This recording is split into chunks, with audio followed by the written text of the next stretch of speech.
Now, how do people in Mumbai treat homosexuals on a personal, dealing with each other?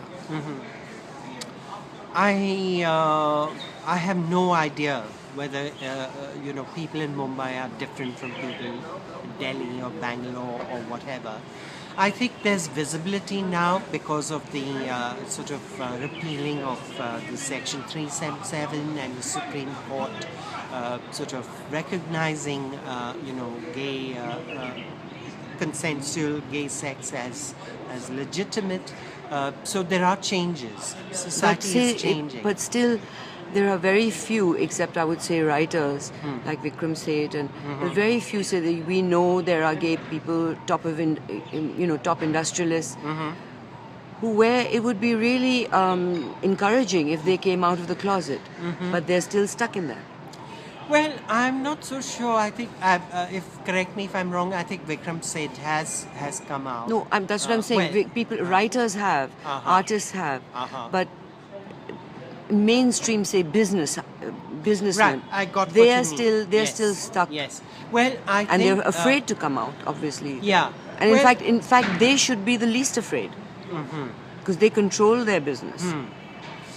It's very hard to say what people are afraid of. Also, it could be that they want to keep their private life separate.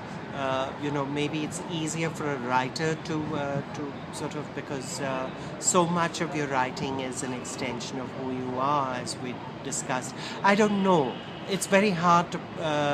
I think it's very easy to pass judgment, but it's very hard to understand why people do what they do. And I think. But I think I'm very positive and hopeful that there's going to be a lot of change. And I think people are going to be a little more comfortable, being who they are, which doesn't necessarily mean shouting out from the rooftops what you do in private. But at the same time, it's not going to be a matter of shame.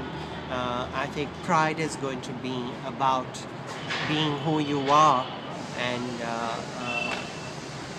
being very comfortable about it. So now, are you in Mumbai writing films, or are you in Bangalore? Oh, I've moved to Mumbai. Okay. I've moved to Mumbai. So that and you're working on theatre or film or both. Theatre and film, both. Yes, but mostly, predominantly theatre. So and film you haven't given up on. Well, no, I haven't given up on film, but at the same time, I'm not pursuing it actively either. I'm open to things. I'm open to exploring different mediums. I'm willing to learn because, as I said, things are changing, and I would like to learn new things. And especially with the digital. Cameras coming in, I think it'll be great to direct a film because technology is not as daunting as it was earlier. So is learning what has brought you to the Dalai Lama's teachings today? Absolutely. Is this the first time you've been at one of his teachings, or have you attended them before? No, this is the first time I've been to the Dalai Lama's teachings, and although I read his works and have often used his quotations as my Facebook status, but I think this has been a completely powerful and meaningful experience for me. He has this amazing ability to make things very simple, but at the same time you can understand how profound his thought is. And so in that simplicity, it gives you so much to think about. I think he gives you the confidence that he's saying something very simple, Yes. put simply, but he takes you into a rather profound place, which is exactly. Absolutely. And that's the surprise. Yeah.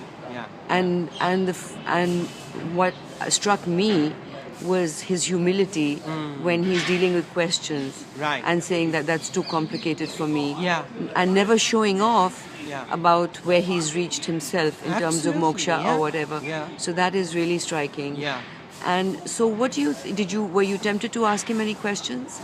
Well, I think he gave me so much food for thought that I think it's going to take me a few days to digest everything he talked about, the Four Noble Truths, because I always felt like the lady, I was operating from the same level of ignorance that, how can you talk about nothingness?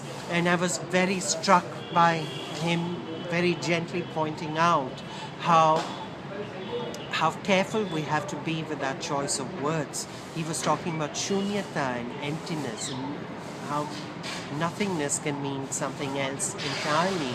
And to understand what shunyata means would require a great deal of further learning before And it's we not can. shunyata does not mean blank. Yes. That was one of his really great teachings Right. today.